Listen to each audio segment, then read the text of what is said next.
Un viaje a través del tiempo, de los actuales acontecimientos mundiales y de las catástrofes naturales, a la luz de la profecía bíblica, que nos anuncian el inminente arrebatamiento de la Iglesia.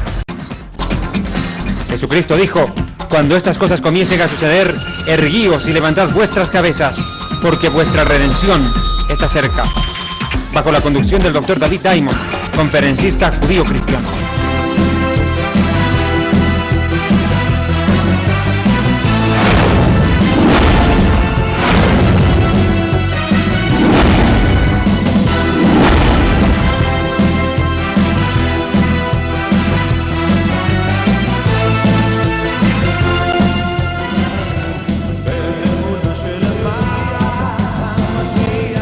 Benus Shalom Aleichem, paz para todos ustedes. Este es su programa Historia del Futuro, un programa en el cual estaremos estudiando la profecía bíblica desde una perspectiva histórica, cultural y sobre todas las cosas, en vistas al glorioso arrebatamiento de la Iglesia.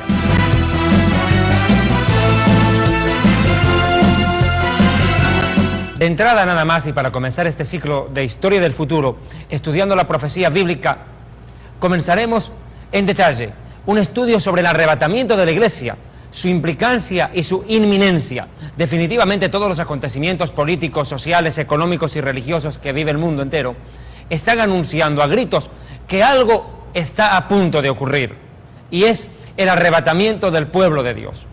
Hace más de 2000 años el Mesías Yeshua ascendió vivo a los cielos, pero antes de partir Él anunció y prometió regresar por los suyos. Me gustaría comenzar con Juan capítulo 14. Veamos, por favor, versículos 12 en adelante. El Mesías Yeshua, Mashiach Yeshua, prometió lo siguiente. Dice: en la casa de mi Padre muchas mansiones hay. Si así no fuera, yo os lo hubiera dicho. Voy pues a preparar lugar para vosotros. Tomen cuenta. Y si me fuere y os preparo lugar para ustedes, vendré otra vez. Y tomamos énfasis en esta declaración del Mesías: y vendré otra vez, y os tomaré a mí mismo, es decir, los recogeré, para que donde yo estoy, en la casa de mi Padre, en los cielos, vosotros también estéis allí. Definitivamente han pasado, lo repito una vez más de 2000 años desde que fuera emitida esta promesa del Mesías para su pueblo. A lo largo de todos estos siglos, apóstoles y siervos del Señor esperaron ansiosamente el momento en el cual el Mesías retorne por su pueblo. Muchos murieron ya y están en los cielos esperando otro acontecimiento paralelo al del arrebatamiento de la Iglesia. Me refiero al de la resurrección de los muertos en Cristo, que ocurrirá en el mismo instante en que el Señor recoja a la Iglesia. Pero aquellos que estén vivos hasta el momento del arrebatamiento serán transportados de la tierra al cielo en un viaje fantástico que durará fracción o milésimas de segundo nada más. Definitivamente, amados hermanos, todo lo que está aconteciendo en el mundo de hoy nos anuncia que el Señor está muy cerca y que debemos vivir en santidad. Y por ello quiero acotar en este momento que el Ministerio Evangelístico Internacional Kedushá, Santidad, tiene el agrado de presentar su programa Historia del Futuro. ¿Por qué el nombre Kedushá o Santidad? Porque definitivamente el pasaporte para ingresar a los cielos en el momento del arrebatamiento no es ser parte de una organización religiosa, no es tener parte en una afiliación o una antigüedad dentro de una iglesia, sino haber nacido de nuevo y vivir en santidad para cuando el Mesías recoge a su pueblo. Recuerde, sin santidad nadie verá al Señor. Bienaventurados los de limpio corazón, porque ellos sí le verán. Y este tiempo, más que en otro tiempo de la historia, nos exige a los creyentes vivir en santidad, practicar la verdad. Muchas veces nos preguntan y nos dicen: ¿cómo puedo encontrar la santidad? El Mesías Yeshua lo dijo, y también los salmos de David: santifícalos en tu palabra es la verdad. Quien vive y practica lo que está en la palabra santa del Señor alcanza la santidad, porque el Espíritu Santo, el Espíritu de santidad, le guiará hasta el momento en el cual el Señor recoja a su pueblo. Pero hay algo que a mí me preocupa bastante, y se lo digo con total franqueza, y es lo siguiente. Cuando ustedes preguntan en las iglesias lo siguiente: ¿quiénes esperan la segunda venida del Mesías? Todo el mundo levanta la mano. Aún líderes, pastores y predicadores esperan, según ellos, la segunda venida del Mesías. En esta oportunidad comprenderemos y aprenderemos, que es lo más importante, que nosotros no estamos esperando la segunda venida del Mesías. Estamos esperando el arrebatamiento de la iglesia. Pero mira, hermanos, ¿que acaso no es lo mismo la segunda venida que el arrebatamiento? Definitivamente no lo es. El arrebatamiento de la iglesia es el momento en el cual el Señor se parará en las nubes del cielo y llamará a su pueblo, a los suyos: mis ovejas oyen mi voz y me siguen. Ese momento, la iglesia, el pueblo redimido, lavado por la sangre del Cordero y que viva en santidad, será trasladado de la tierra al cielo, lo repito una vez más, en tanto que la segunda venida es el regreso del Mesías a la ciudad de Jerusalén. Definitivamente, amados hermanos, es que hemos caído en un analfabetismo bíblico crónico y en una ignorancia sobre las Escrituras que nos hacen confundir aún nuestra propia mano derecha de la mano izquierda. Somos a veces incapaces de reconocer lo que es arrebatamiento de segunda venida. Ahora me entiende por qué es importante este programa Historia del Futuro, en el cual evaluaremos los aspectos proféticos desde un punto de vista histórico, presente, actual, contemporáneo y también futurístico. Déjeme decirle algo: la Biblia, más que ningún otro libro en el mundo, único libro en el mundo, diremos así, la Biblia habla en un 65% del futuro y tenemos que aprovecharlo. ¿Qué es el arrebatamiento? Lo repito una vez más: es el encuentro del Mesías con la iglesia. ¿Qué es la segunda venida? Es el encuentro del Mesías con la nación de Israel. Comencemos. Primera de Tesalonicenses capítulo 4, versículos 13 en adelante, describe de una manera puntual y específica el arrebatamiento de la iglesia. Tengan la bondad de acompañarme a Primera de Tesalonicenses capítulo 4, versículos 13 en adelante. Dice el apóstol Pablo, o Rabí Shaul, como los judíos le llamamos al rabino Saulo de Tarso: tampoco, hermanos, queremos que ignoréis acerca de los que duermen. Habla de aquellos que murieron, pero antes de morir se entregaron al Señor, para que no os entristezcáis como aquellos que no tienen esperanza. Cuando una persona fallece, comúnmente dentro de una religión tradicional, cultural o lo que quiera usted llamarlo, lo común es hacer misas y rezos por el alma de aquellas personas que murieron. Nosotros que hemos nacido de nuevo, nosotros que confiamos en Yeshua como Mesías y Señor, no necesitamos de misas, no necesitamos de oraciones después de haber muerto, porque para nosotros el vivir es el Mesías, Yeshua, y el morir es ganancia, porque en cuanto partimos de este mundo, subimos inmediatamente hasta la presencia de nuestro Señor y alcanzamos el descanso eterno. No necesitamos misas. Quienes implícitamente recurren a ello para dar consuelo a las almas de sus seres que partieron, implícitamente dan a entender que no están en el cielo, porque si están en el cielo, ya para qué misas, ¿no le parece lógico? Por eso dice acá el apóstol Pablo que no nos entristezcamos como aquellos que no tienen esperanza. Nosotros sí tenemos esperanza. Cuando partimos, llegamos al cielo, y eso es más que suficiente. Tenga por hecho que si su familiar falleció, pero antes de fallecer entregó su vida al Señor y nació de nuevo, no necesita que oren por él. Más bien, tal vez Él está orando por usted para que viva en santidad y haga la voluntad de Dios aquí en la tierra. El problema es para los que se quedan, no para los que se van. Pero aquí el apóstol Pablo, o Rabí Shaul, continúa la enseñanza y dice: porque si creemos que Yeshua murió y resucitó, así también Dios traerá con Yeshua a los que durmieron en Él. Por lo cual os decimos esto en palabra del Señor. Entienda, esto es palabra del Señor. Que nosotros que vivimos, que habremos quedado hasta la venida del Señor, hasta el arrebatamiento, no nos adelantaremos a los que murieron en Cristo, en Yeshua. Porque el Señor mismo, vea, no es un ángel, no es un arcángel. El Señor mismo, con voz de mando, autoridad, con voz de arcángel y con trompeta de Dios, tome en cuenta, con trompeta de Dios, descenderá del cielo, y entonces los muertos en Yeshua, en Cristo, el Mashiach, resucitarán primero. Es que este fenómeno es fantástico. La resurrección de los muertos en Cristo será un hecho paralelo al del arrebatamiento. Imagínense, millones de creyentes que a lo largo de la historia, en estos 2000 años, creyeron en el Señor, se levantarán con cuerpo glorificado de sus tumbas. Y no solo ellos, déjame decirle, también se unirán hombres como Abraham, Isaac, Jacob, David, Isaías, Jeremías y los profetas, hombres justos de Dios, que murieron antes que el Mesías viniera a este mundo. Ellos también resucitarán en el momento del arrebatamiento. porque Yeshua les prometió a sus discípulos, a sus talmidim, lo siguiente. Les dijo, en aquella hora os sentaréis en una misma mesa, junto con Abraham, Isaac y Jacob y los padres. Imagínense, en mi reino. Implica, entonces, que en la resurrección de los muertos en el Mesías, también resucitarán los santos hombres de Dios que murieron antes que el Mesías hubiera venido a este mundo. Es más, dice que ellos resucitarán primero. Pero tomen en cuenta, por favor, el versículo 17, si por favor tengan la amabilidad.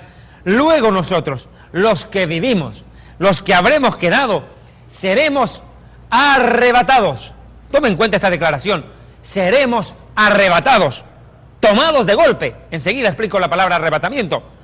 Juntamente con ellos, en las nubes, para recibir al Señor en el aire.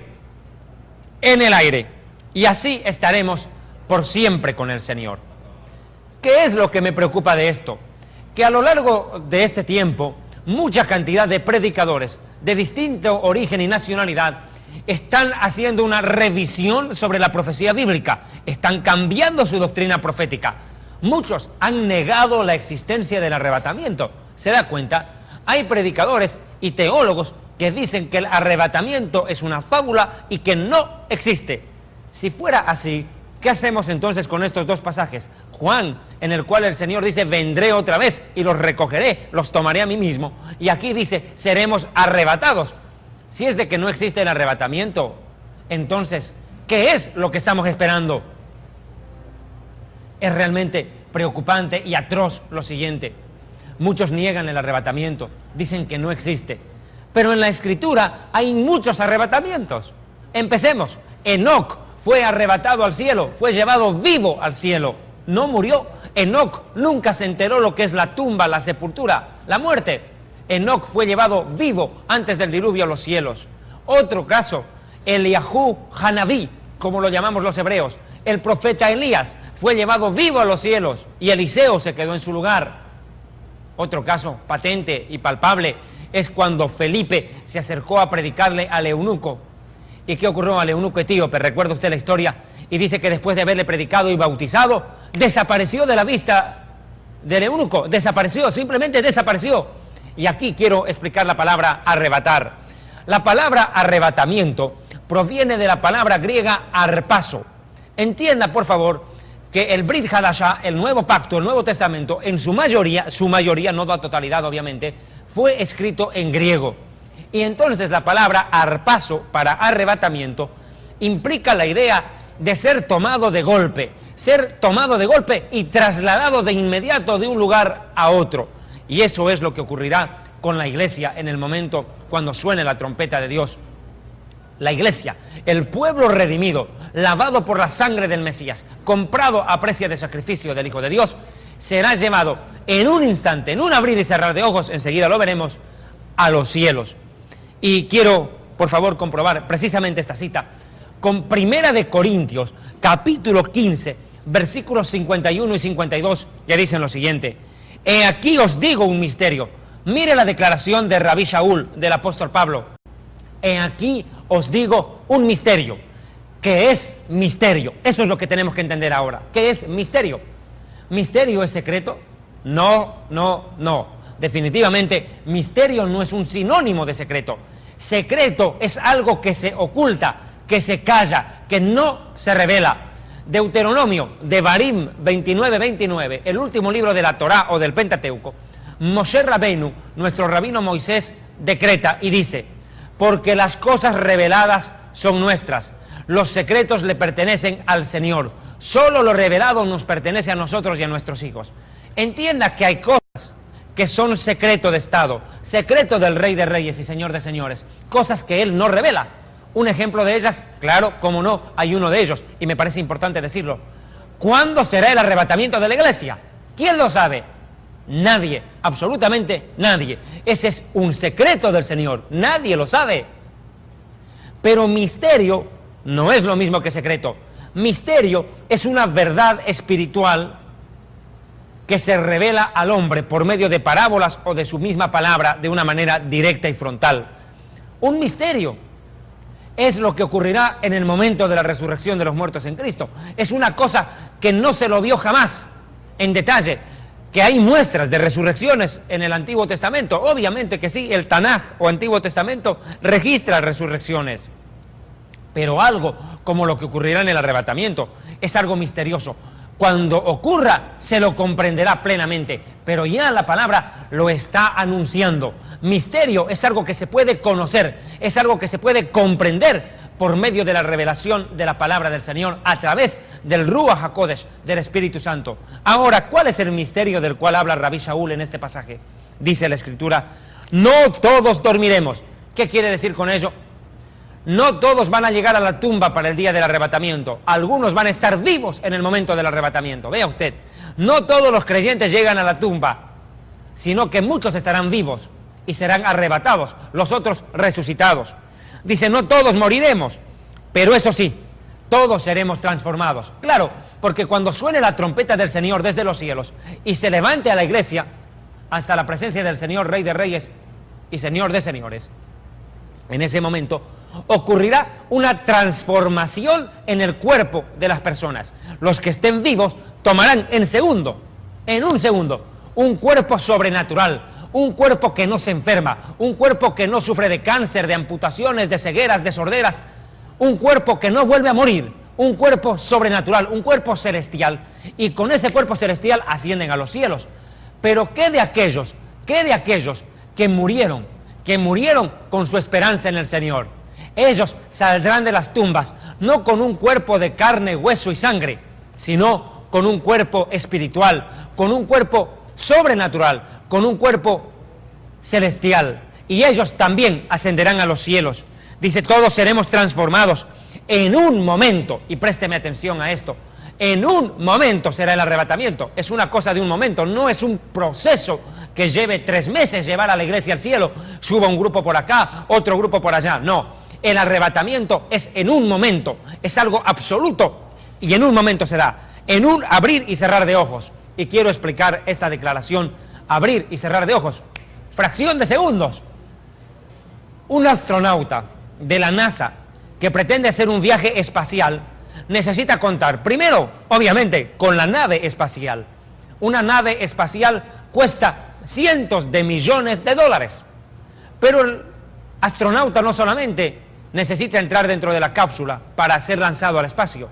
El astronauta debe estar revestido con una vestimenta que le permita vivir en las condiciones que le exige la naturaleza fuera del planeta Tierra.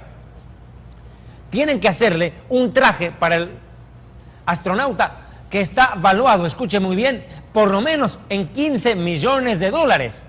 Un traje que le permita sobrevivir fuera del planeta Tierra. ¿Se da cuenta? Pero la iglesia no tendrá nave espacial para subir a los cielos. Y tampoco necesitará un traje de 15 millones de dólares por cada persona para subir a los cielos. Mire la declaración.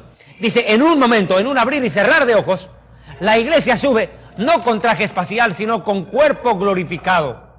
Los cielos se llenarán de millones de personas que suban con un cuerpo brillante, más resplandeciente que el sol, y ascenderán en multitud a los cielos para encontrarse con nuestro Señor. Y dice que en un abrir y cerrar de ojos será rápido, instantáneo el arrebatamiento, a la final trompeta. Y preste atención a esta declaración: a la final trompeta. ¿Cuál trompeta? Con voz de mando, voz de arcángel y con trompeta de Dios. De eso habla, de lo que explicó ya Rabí Shaul en Tesalonicenses. Porque se tocará trompeta, ratifica otra vez 1 Corintios 15, y entonces los muertos serán resucitados incorruptibles. Lo repito, los muertos no resucitarán, con un cuerpo que se vuelva a enfermar o morir. Y nosotros, que estemos vivos en el momento del arrebatamiento, el Señor permita que estemos vivos en ese momento, seremos transformados. Definitivamente, el tema del arrebatamiento concita la atención y la expectativa del pueblo del Señor. Enseguida, nada más, continuamos con este magnífico mensaje que nos prepara en santidad para el encuentro con nuestro Mesías. Yeshua viene pronto.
Para retomar este tema de la segunda venida del Mesías, yo quiero hacer un acápite, un paréntesis me parece necesario, y leer lo que el profeta Oseas escribió en el capítulo 4 de su libro, versículos 6 y 14 del mismo.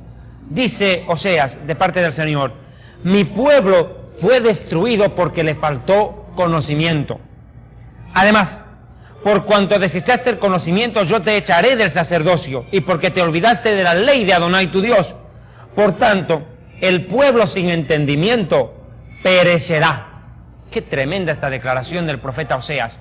Muchas veces nosotros creemos y pensamos que solo la oración, el ayuno, la intercesión, la sanidad, la liberación es parte del ministerio o de la vida espiritual del creyente. En Latinoamérica, y más claro, Iberoamérica, hablemos en esos términos, por favor. En Iberoamérica existe la mala tradición y la pésima costumbre de formar una sociedad a la cual no le gusta leer, no le gusta estudiar. Y desgraciadamente, aún en los ministerios se observa que existe una gran falencia, y aún más que todo en los creyentes, un desconocimiento, una ignorancia acerca de la palabra de Dios realmente terrible. Estamos viviendo un oleaje de analfabetismo bíblico que es prácticamente bochornoso, y de no corregirlo de inmediato puede costar que muchas almas se pierdan en el día del arrebatamiento. ¿Y sabe por qué? Porque muchas falsas doctrinas, falsos profetas, doctrinas de engaño, teología diabólica está levantándose en el mundo entero para confundir aún a los escogidos. Y si no conocemos la palabra de Dios, y si no la enseñamos tal cual es, tenga por hecho que Dios nos pedirá cuenta, y muchos se habrán perdido en el día del arrebatamiento, y será lamentable. Déjeme decirle algo, y quiero decirlo de una manera frontal y directa. Si usted se queda en el arrebatamiento, si yo me quedo, si nos quedamos en el arrebatamiento, mejor nos fuera ni haber nacido, porque lo que viene después del arrebatamiento, y lo estudiaremos en este su programa Historia del Futuro, es algo terrible. La humanidad se está yendo a un abismo sin fondo, a un tiempo de sufrimiento espeluznante, como nunca antes en la historia.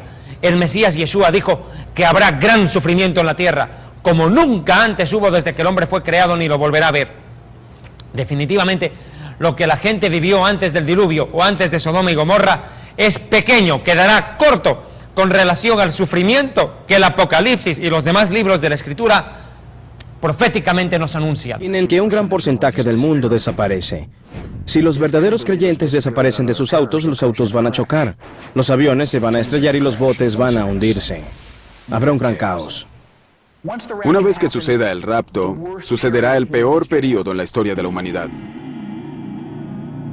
El rapto prepara el escenario para el anticristo, quien aparecerá como un salvador y estabilizará un mundo perturbado. Pero al final, aquellos que hayan quedado serán sujetos a horrores inimaginables. La gente se derretirá, sus ojos se derretirán, sus rostros se destruirán y ellos se abrirán en dos. Eso aparece en las profecías, no será un fin agradable de los tiempos. Estamos en una línea de tiempo en la historia. El mundo comenzó, luego el mundo, tal y como lo conocemos, se acabará y habrá una transición. Esta agónica transición es conocida por los creyentes como la tribulación. Es parte de un sistema de interpretación bíblica llamada dispensacionalismo, del que son partidarios algunos evangélicos y fundamentalistas. Según este esquema, habrá un período de 7 años que culminará en sufrimientos inenarrables y que será dominado por el maligno oponente de Cristo, el anticristo.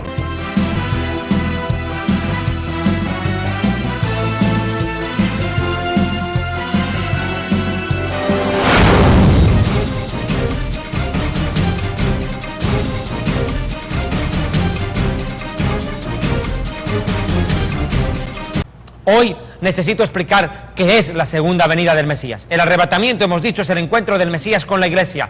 La segunda venida es para Israel, escúcheme bien, para el pueblo hebreo, para el pueblo judío, del cual en este caso yo provengo. Pero quiero hacer una declaración puntual y taxativa al respecto. Amados hermanos, es necesario, menester, comprender lo siguiente. El Señor, el bendito Dios del universo, tiene dos pueblos. El pueblo escogido, que es la nación de Israel, fundada por Abraham. Abraham es el padre del pueblo hebreo. y la iglesia fundada por el Mesías, Yeshua, Jesús, que es el pueblo redimido del Señor. Cuando nosotros confundimos el plan de Dios para Israel con el plan del Señor para la iglesia, vamos a formar una ensalada de tantas cosas que al final ni nosotros vamos a poder digerir. En la Escritura hay que ser sabio, bajo la dirección del Ruach HaKodesh, del Espíritu Santo, para discernir y comprender cuándo el Señor habla a Israel en específico y cuándo a la iglesia. Hermanos, el plan para con la nación de Israel incluye de aquí a poco un tiempo de angustia y sufrimiento terribles, más de lo cual hemos tenido que sufrir a lo largo de la historia. El Holocausto, en la época de la Segunda Guerra Mundial, cuando el perverso Adolfo Hitler provocó la muerte de 6 millones de judíos en los campos de concentración, sin contar los millones de personas que murieron fuera de los campos de concentración, de los cuales no existen estadísticas, va a quedar reducido en relación al sufrimiento que la nación judía va a tener que afrontar en los últimos años de la historia, antes del regreso del Mesías a la ciudad de Jerusalén.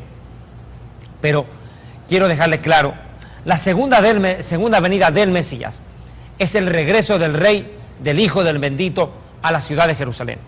Yo necesito hacer una aclaración, y présteme atención, una aclaración puntual al respecto, y por favor, compréndame. Cuando usted habla de una segunda venida, tiene que referirse de inmediato a una primera venida. No puede haber segunda sin primera, ¿no le parece obvio? Entonces, ¿cuál fue la primera venida del Mesías? Cuando Mashiach Yeshua, cuando el Mesías Yeshua vino a Israel. ¿Dónde vino la primera vez él? ¿A Chile, a Uruguay, a Costa Rica, a Dinamarca, a Holanda, a Francia, a Japón? Vino a Israel. Por tanto, la segunda venida también es a Israel. La segunda venida es el regreso del Mesías a Israel, no por la iglesia, sino a Israel, como vimos en el programa anterior, amados hermanos. El encuentro de la iglesia con el Mesías Yeshua será en las nubes del cielo, en el aire, pero aquí se habla de una segunda venida a Israel. ¿En qué lugar de la Biblia se describe este magno hecho profético? Tenga en cuenta, por favor, lo siguiente. Zacarías capítulo 14, vea por favor, versículos 2 en adelante. Permítame, por favor, tomar la santa y bendita palabra del Rey de Reyes y Señor de Señores, todopoderoso Rey del universo. Zacarías capítulo 14 describe el preámbulo a la segunda venida del Mesías. Dice así la palabra del Señor: porque yo reuniré a todas las naciones para combatir contra la ciudad de Jerusalén, y la ciudad será tomada, saqueadas las casas, violadas las mujeres, y la mitad de la ciudad irá en esclavitud, pero el resto del pueblo en Jerusalén no será sacado de la ciudad. Me detengo acá. Cuando el Mesías regrese a Israel, cuando ocurra la segunda venida, cuando Yeshua pise Ciudad Santa, Israel estará viviendo el tiempo de mayor sufrimiento de su historia. Lo que el profeta Jeremías en el capítulo 30, verso 7 describió como la angustia de Jacob. Jacob es Israel. Ahora mire, la ciudad santa quedará rodeada, mire acá, por todas, absolutamente por todas las naciones de la tierra. ¿En qué momento regresa el Mesías? Escúchame bien, al final de la Tercera Guerra Mundial, así como me escucha. La Tercera Guerra Mundial, una guerra terrible que provocará la muerte de 2/3 partes de la humanidad, según el mismo Zacarías. Es decir, que de cada 6 personas, 4 morirán en esa guerra. El mundo va a quedar casi despoblado al final de la Tercera Guerra Mundial. Allí regresará el Mesías. Y quiero hacer acotación a alguien que me parece imprescindible de citar en este momento: al judío alemán Albert Einstein. Se dice de él que fue el cerebro, el hombre más sabio en los últimos 500 años en pisar este planeta. Albert Einstein dijo algo impresionante, y preste atención. Los periodistas le preguntaron: señor Einstein, ¿cómo será la Tercera Guerra Mundial con la invención de la bomba atómica? Y Einstein dijo: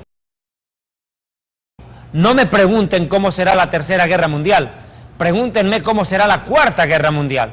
¿Cómo será, señor Einstein? Con palos y con piedras, porque al final de la Tercera Guerra Mundial este mundo quedará hecho pedazos.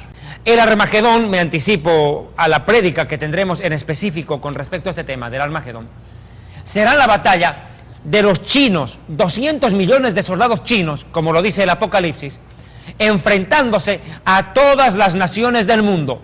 ¿Dónde se enfrentarán? Chinos contra todas las naciones, en el punto neutral, Jerusalén. Jerusalén geográficamente ocupa un papel preponderante. La ciudad de Jerusalén está ubicada en el centro mismo del planeta Tierra. Al norte está Europa, al sur el África, al este está el Asia y al oeste América Latina. Pero déjeme decirle esto más. Cuando el planeta Tierra fue formado por el Señor en el tiempo de la creación, el planeta Tierra no tenía continentes, no existían continentes. Los continentes vinieron a existir ¿cuándo? Cuando ocurrió el diluvio. Ahí se formaron los continentes distintos, haciendo que las masas de tierra, los países se separen unos de otros. Y esto se comprueba muy fácilmente cuando uno observa cómo el África encaja en el Brasil. ¿Notó alguna vez ese detalle? El África encaja en el Brasil. Alguna vez estuvieron juntos y en el diluvio se separaron esas gigantescas masas de tierra, dando lugar, una vez más lo repito, a la formación de los 5 continentes. Pero hay algo que me parece puntual y quiero volver al tema. Cuando las naciones se encuentren en Jerusalén, se encontrarán comandadas por un personaje siniestro, al cual mi pueblo, el pueblo hebreo, desgraciadamente le otorgará el honor de Mesías. Le entregará el reino de la nación de Israel. Hablo del anticristo, un falso Mesías. Y entiendan por qué. La mayoría del pueblo hebreo, la mayoría de mi pueblo, no acepta, no reconoce a Yeshua como el Mesías esperado. Entonces, la nación de Israel caerá fácilmente presa de un líder político que se levantará en la Unión Europea y que no solo ello, gobernará las Naciones Unidas y que firmará la paz con el árabe, acabando con el terrorismo y con la creciente guerra santa que están empezando a desatar algunos terroristas y fanáticos religiosos en el Islam. Se firmará la paz e Israel reconocerá a este personaje político de origen judío, y lo digo muy bien, como el Mesías esperado. Y Yeshua ya lo anunció. Juan capítulo 5 versículo 43 dice: y a mí, que vengo en nombre de mi Padre, no me recibís. Otro vendrá en nombre propio, a ese lo recibirán. ¿De quién habla? De un falso Mesías llamado el Anticristo. El Apocalipsis lo llama la bestia. Definitivamente, este personaje firmará la paz con la nación de Israel, será un auténtico lobo disfrazado de oveja, un humanista deslumbrante que incautará y que deslumbrará a la humanidad entera, en especial a la nación de Israel. Lo repito una vez más.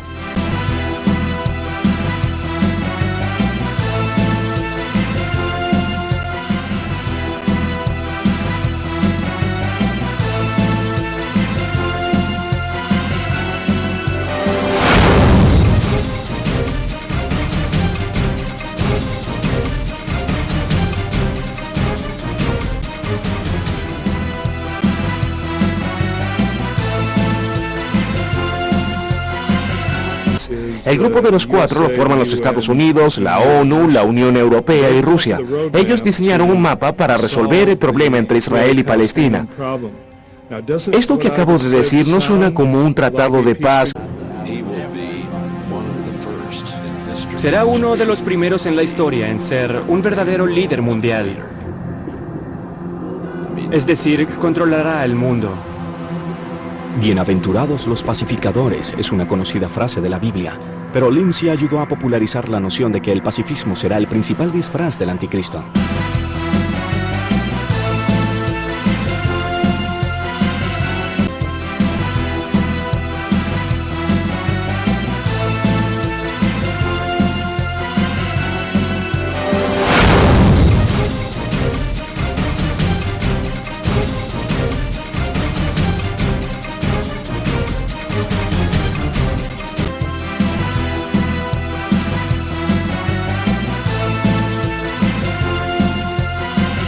Pero este personaje siniestro, al cual, lo repito una vez más, la Biblia lo llama anticristo, hombre de pecado, hijo de perdición, hijo del diablo y tantos otros apelativos que le da la Escritura, Este personaje llevará a la peor masacre a la humanidad.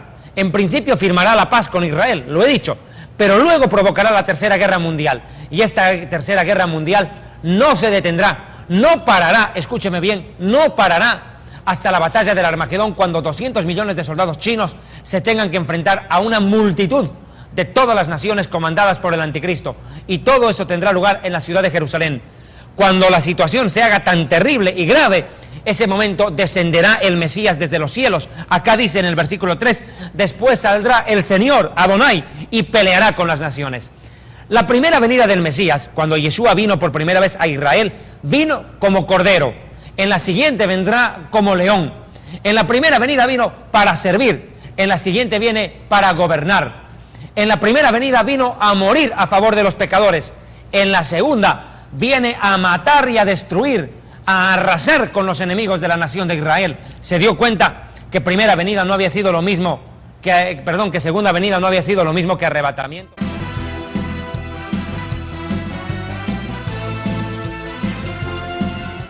Vayamos ahora una vez más a la palabra del Señor para comprobar esto que venimos explicando.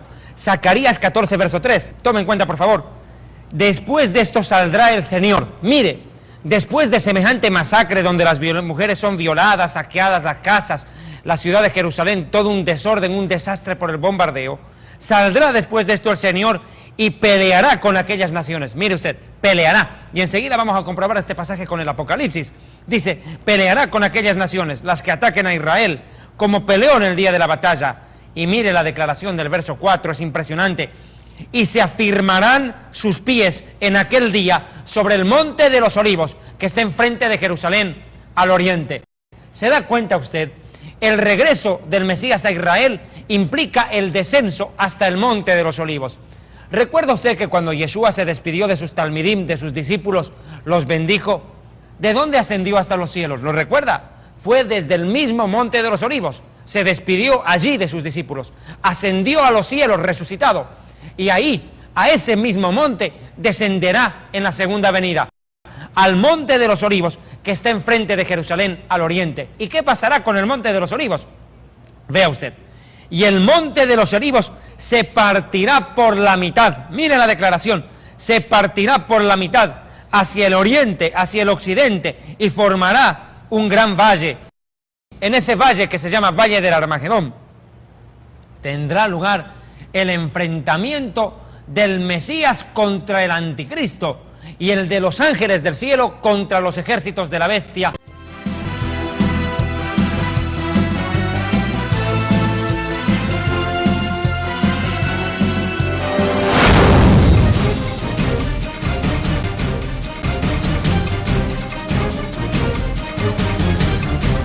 Quiero comprobar este pasaje profético, si me lo permite, por favor, con Zacarías capítulo 12. Retroceda, por favor.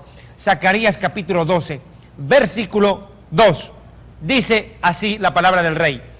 He aquí que yo pongo a Jerusalén, la ciudad santa, por una copa que hará temblar, que embriagará a los pueblos de alrededor contra Judá en el sitio contra Jerusalén. Quiero detenerme en este pasaje bíblico, por favor, y tome en cuenta la importancia del mismo. Zacarías está describiendo un conflicto que ya hoy lo estamos viendo, patente, en las pantallas de televisión y en los periódicos, sin contar con las noticias que nos llegan por la radio y el internet. La ciudad de Jerusalén se está convirtiendo en un verdadero problema para los pueblos de alrededor. El pueblo palestino y la nación árabe, la multitud de naciones árabes, han tomado a Jerusalén como una ciudad sagrada para el mundo islámico. El Islam es la religión del mundo árabe, por demás estará decirlo. Los musulmanes la llaman Al-Quds, la sagrada. ¿Por qué? Según el mundo árabe, la ciudad de Jerusalén es importante para ellos porque de allí habría ascendido al cielo, vivo en un caballo blanco, el profeta Mohammed o el profeta Mahoma, quien escribió el Corán. No obstante, para los musulmanes Jerusalén es sagrada, lo repito una vez más, la llaman Al-Quds. Ahora, ¿qué ocurre? Según esta profecía, los pueblos de alrededor van a empezar a combatir por Jerusalén. Eso es lo que está ocurriendo hoy. Este es probablemente el predio religioso más conflictivo del mundo. El monte Moria, el lugar sagrado en que el pueblo judío, en el primer milenio de su historia, realizaba sacrificios de animales. Según la tradición islámica, fue aquí donde el profeta Mahoma ascendió al cielo a comienzos del siglo VII. Y según la profecía bíblica, es aquí también donde se erigirá el tercer templo judío.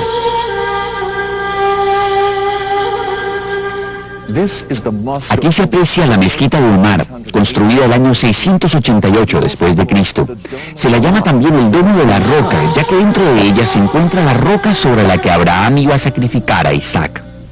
El Estado palestino que pronto se creará, y se creará con la firma de la paz con Israel a manos del anticristo, del falso Mesías de Israel, exige que la ciudad de Jerusalén sea partida, si quiere así decirlo, por la mitad, que sea la capital del Estado palestino y a la vez la capital del Estado de Israel, algo que para el pueblo judío y para el Estado judío definitivamente es inaceptable, pero al parecer las profecías bíblicas lo confirman. Se tendrá que dar, mal que le pese a la nación de Israel, lamentablemente. Jerusalén pasará a control del pueblo árabe, al control del pueblo palestino, por lo menos en la mitad de su territorio. Ahora, ¿qué ocurre? Todas las ciudades del mundo, todos los ejércitos del mundo, ahora van a marchar contra Israel. Vea la siguiente parte del versículo. Mire, lo que comienza siendo un sitio regional, un conflicto por Jerusalén, con los pueblos de alrededor, mire cómo termina. 3. En aquel día yo pondré a Jerusalén por una piedra pesada a todos los pueblos de alrededor, y todos los que la cargaran serán despedazados. Bien que todas las naciones de la tierra se juntarán contra Jerusalén. ¿Se da cuenta usted? Lo que empieza siendo un conflicto regional se convierte en un conflicto mundial. Y eso es lo que está pasando hoy. La Organización de Naciones Unidas, la ONU, en una declaración pasada, emitida por Kofi Annan, ex secretario general de la misma, dice lo siguiente: Jerusalén tiene que convertirse en una ciudad internacional que pertenezca a toda la humanidad, porque es una ciudad cosmopolita. Vaya problema. Imagínense que Jerusalén sea de todos y de nadie al mismo tiempo. Discúlpeme, por favor, el ejemplo, pero es casi como una prostituta, ¿verdad?, que pertenece a todos y que no pertenece a nadie. Eso quieren hacer con Jerusalén las Naciones Unidas para, entre comillas, solucionar el conflicto en el Oriente Medio. Esto no hará otra cosa que suscitar la ira de Dios. ¿Y sabe por qué? Y entiéndame, porque Jerusalén no le pertenece solo al pueblo judío, no le pertenece al mundo árabe, le pertenece a Dios. ¿Se da cuenta? Yeshua dijo: no juren por el cielo porque es el trono de Dios, no juren por la tierra porque es el estrado de sus pies, y no juren por Jerusalén, porque Jerusalén es la ciudad del gran rey. ¿Se da cuenta? Es más, el Salmo 48 dice: Jerusalén, ciudad de Dios. Quien quiera tomar control de Jerusalén está queriendo tomar el trono de Dios. Y ahora lo explico. El Salmo 122 dice en el verso 6: orad por la paz de Jerusalén, sean bendecidos y prosperados los que te aman. ¿Pero por qué? La respuesta está en el verso 5 de ese mismo Salmo 122. Porque allí están las sillas del juicio y los tronos de la casa de David. ¿Cuál es la casa de David? La tribu de Judá. ¿Y quiénes se sientan en el trono de la tribu de Judá? Los reyes de Israel. ¿Y quién es el rey que tiene que sentarse allí? El Mesías Yeshua, heredero del rey David. ¿Qué me está queriendo decir usted? Lo siguiente, escuche. En la eternidad pasada, Hasatán, el diablo, quiso tomar por la fuerza el trono de Dios en el cielo. Subiré a lo alto del cielo, junto a los lados del norte levantaré mi trono y seré semejante al Altísimo. Eso dijo Satanás. Eso lo comprueba usted con Isaías capítulo 14. Pero el diablo, al haber fracasado en el intento de tomar por la fuerza el trono de Dios en el cielo, hoy no se ha rendido. Quiere el trono de Dios en la tierra, el trono del Hijo de Dios en la tierra, y ese trono está en Jerusalén. Ahora puede entender por qué todo el mundo pelea por Jerusalén, porque el mismo trono de Dios en la tierra, el gobierno de Dios en la tierra, está allí en Jerusalén, y es por eso que todas las naciones combaten por la ciudad santa. Una frase del Talmud, el Talmud es la explicación judía de la Biblia, dice algo sorprendente, y escuche que: si un rey conquista el mundo entero y no logra conquistar Jerusalén, es un rey que nunca conquistó absolutamente nada. Ahora se da cuenta por qué Jerusalén es un trofeo de guerra para todos los pueblos del mundo. Y en efecto, acá, en esta tercera guerra mundial, cuando el anticristo comande a todas las naciones del mundo y las enfrente contra los chinos y termine en una masacre impresionante como nunca antes en la historia, y cuando el Mesías regrese, definitivamente Jerusalén habrá sido el centro de la última batalla, la última guerra por su conquista hasta antes que el Mesías regrese. Pero sigo leyendo. En aquel día yo pondré a Jerusalén como una piedra pesada para todos los pueblos, y todos los que la cargaran serán despedazados.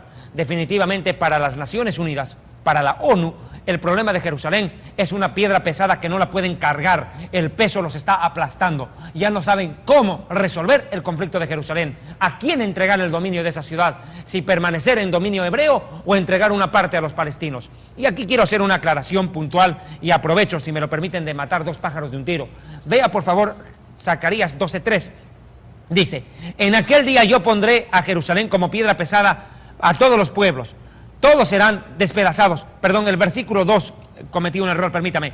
He aquí que yo pongo a Jerusalén por copa que hará temblar a todos los pueblos de alrededor contra Judá, en el sitio contra Jerusalén. Quiero aclarar, la palabra Judá viene del hebreo Yehudá. Yehudá o Judas, si quiere más claro en español. La tribu de Judas o la tribu de Yehudá es la tribu que aporta a los reyes de la nación de Israel. Judá fue uno de los hijos de Jacob o Israel, de las 12 tribus, ¿recuerda usted? Pero aquí hay un problema y quiero hacer una aclaración, si me lo permiten. Muchas veces ustedes, amados hermanos cristianos de origen gentil, en sus iglesias cantan esta canción: en las calles de Palestina Cristo andaba, anunciando la verdad del Evangelio. Quiero preguntarles algo con el más debido respeto. ¿En qué Palestina? ¿En qué Palestina? Si Palestina no existe. Nunca se dio cuenta. ¿Acaso no es precisamente que lo que quieren crear es el Estado palestino? Quieren crear el Estado palestino. ¿Por qué quieren crearlo? Porque no existe todavía. No existe. Y no existió. No se llama Palestina, se llama Tierra de Israel. La Biblia lo llama así: Eretz Israel, la Tierra de Israel. Es allí donde el Mesías nació y predicó. Entonces, ¿de dónde viene la palabra Palestina, hermano? La palabra Palestina viene del hebreo, del vocablo Filistim, tierra de filisteos. Ahora yo le pregunto a usted, ¿de quién es la tierra en el Oriente Medio? ¿De los filisteos o de los hebreos? ¿Por qué no le pregunta al rey David quién era Goliat y que le responda a él? ¿Acaso no era Goliat el líder de los filisteos, hoy llamados palestinos? O si quiere y todavía duda, ¿por qué no le pregunta a Sansón quién fue Dalila, no? Dalila, una mujer filistea, y Sansón, un hombre hebreo. Se dio cuenta, filisteos y judíos hemos luchado a lo largo de toda la historia por el control de Jerusalén. La palabra Palestina proviene de Filistea, tierra de filisteos, y esto es una gran mentira, porque la tierra no es de los filisteos, sino de los hebreos, porque el Señor nos la otorgó a través de Abraham, Isaac y Jacob. Quiero hacer una puntualización acerca del nombre Israel, del cual ustedes me han escuchado mencionar repetidas veces. Preste atención. Después del nombre de Dios, Adonai Elohim, Adonai nuestro Dios, Adonai Eloheinu, el nombre que más aparece en la Biblia es Israel. Escuche, no es casualidad. Usted busque en la Escritura. El nombre que más aparece es el nombre del Señor. El segundo nombre más utilizado es Israel. Y el tercer nombre más utilizado es Jerusalén. ¿Se dio cuenta?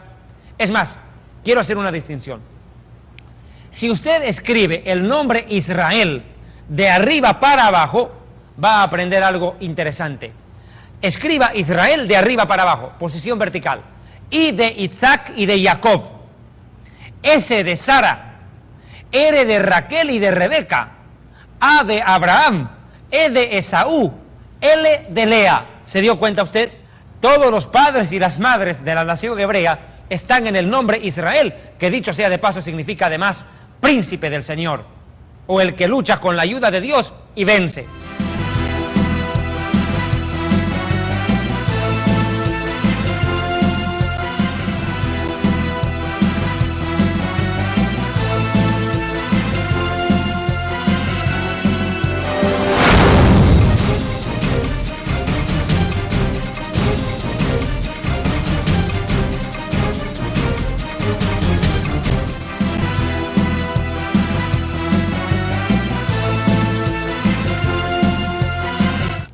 He querido a la luz de la profecía bíblica, aclarar lo que es el arrebatamiento de la segunda venida. Pero esta explicación no sería válida, y a propósito aprovecho para invitarles a que ustedes desean adquirir el material Historia del Futuro, un libro de profecía bíblica que les va a ayudar bastante.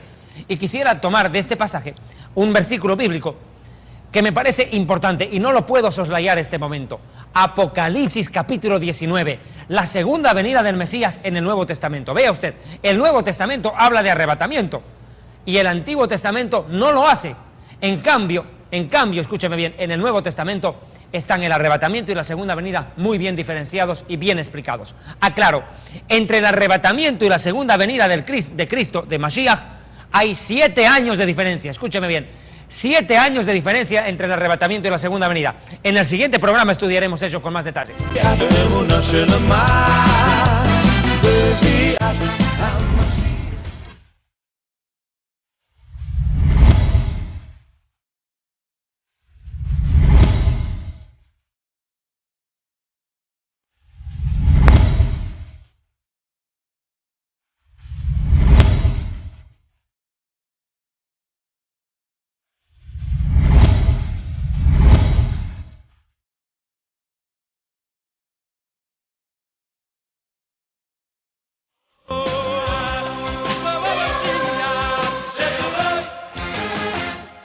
Y en mi voz, y me siguen.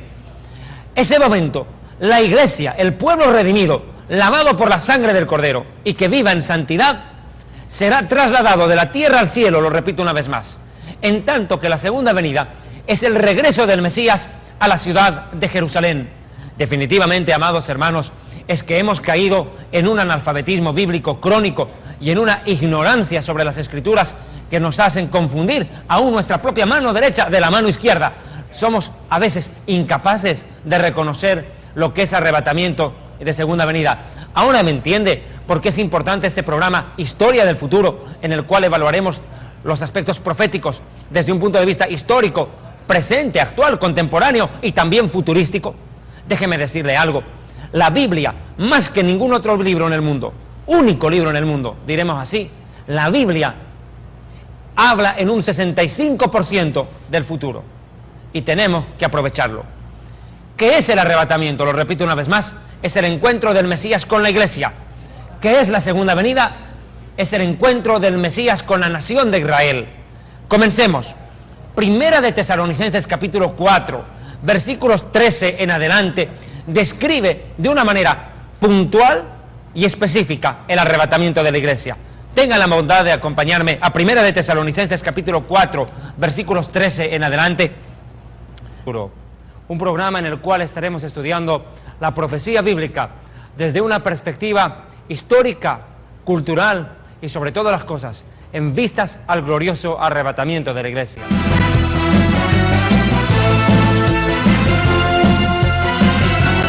De entrada nada más, y para comenzar este ciclo de Historia del Futuro, estudiando la profecía bíblica, comenzaremos en detalle un estudio sobre el arrebatamiento de la iglesia, su implicancia y su inminencia. Definitivamente todos los acontecimientos políticos, sociales, económicos y religiosos que vive el mundo entero están anunciando a gritos que algo está a punto de ocurrir, y es el arrebatamiento del pueblo de Dios.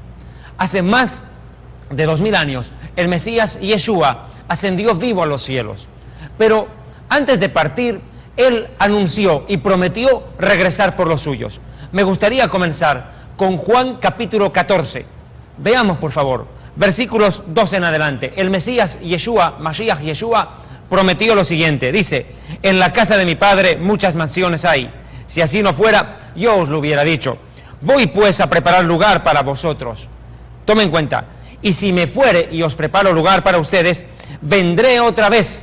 Y tomamos énfasis en esta declaración del Mesías. Y vendré otra vez.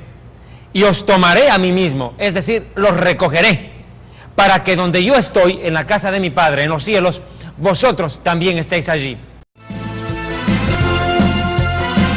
Definitivamente han pasado, lo repito una vez más de 2000 años desde que fuera emitida esta promesa del Mesías para su pueblo.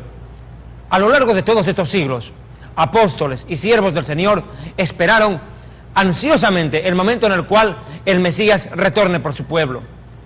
Muchos murieron ya, y están en los cielos, esperando otro acontecimiento paralelo al del arrebatamiento de la iglesia. Me refiero al de la resurrección de los muertos en Cristo, que ocurrirá en el mismo instante en que el Señor recoja a la iglesia.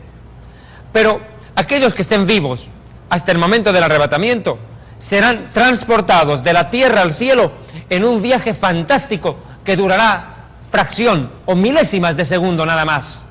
Definitivamente, amados hermanos, todo lo que está aconteciendo en el mundo de hoy nos anuncia que el Señor está muy cerca y que debemos vivir en santidad. Y por ello quiero acotar en este momento que el Ministerio Evangelístico Internacional Kedushá, Santidad, tiene el agrado de presentar su programa Historia del Futuro. ¿Por qué el nombre Kedushá o Santidad? Porque definitivamente el pasaporte para ingresar a los cielos en el momento del arrebatamiento no es ser parte de una organización religiosa, no es tener parte en una afiliación o una antigüedad dentro de una iglesia, sino haber nacido de nuevo y vivir en santidad para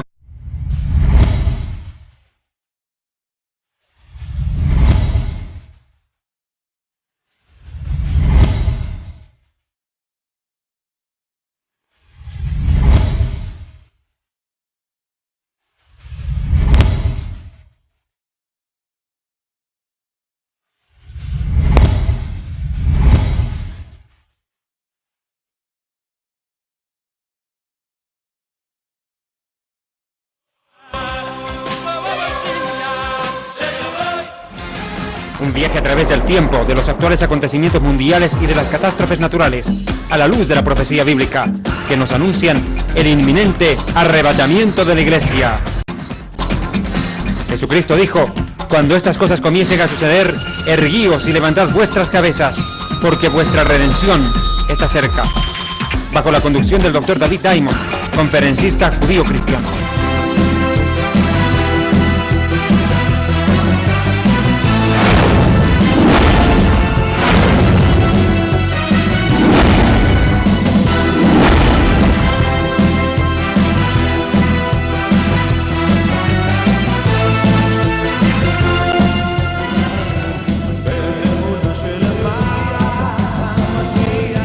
Venu Shalom Aleichem, paz para todos ustedes. Este es su programa Historia del Futuro, cuando el Mesías recoge a su pueblo. Recuerde, sin santidad nadie verá al Señor. Bienaventurados los de limpio corazón, porque ellos sí le verán. Y este tiempo, más que en otro tiempo de la historia, nos exige a los creyentes vivir en santidad, practicar la verdad. Muchas veces nos preguntan y nos dicen: ¿cómo puedo encontrar la santidad? El Mesías Yeshua lo dijo, y también los salmos de David: santifícalos en tu palabra es la verdad. Quien vive y practica lo que está en la palabra santa del Señor alcanza la santidad, porque el Espíritu Santo, el Espíritu de santidad, le guiará hasta el momento en el cual el Señor recoja a su pueblo. Pero hay algo que a mí me preocupa bastante, y se lo digo con total franqueza, y es lo siguiente. Cuando ustedes preguntan en las iglesias lo siguiente: ¿quiénes esperan la segunda venida del Mesías? Todo el mundo levanta la mano. Aún líderes, pastores y predicadores esperan, según ellos, la segunda venida del Mesías. En esta oportunidad comprenderemos y aprenderemos, que es lo más importante, que nosotros no estamos esperando la segunda venida del Mesías. Estamos esperando el arrebatamiento de la iglesia. Pero mira, hermanos, ¿que acaso no es lo mismo la segunda venida que el arrebatamiento? Definitivamente no lo es. El arrebatamiento de la iglesia es el momento en el cual el Señor se parará en las nubes del cielo y llamará a su pueblo, a los suyos: mis ovejas oyen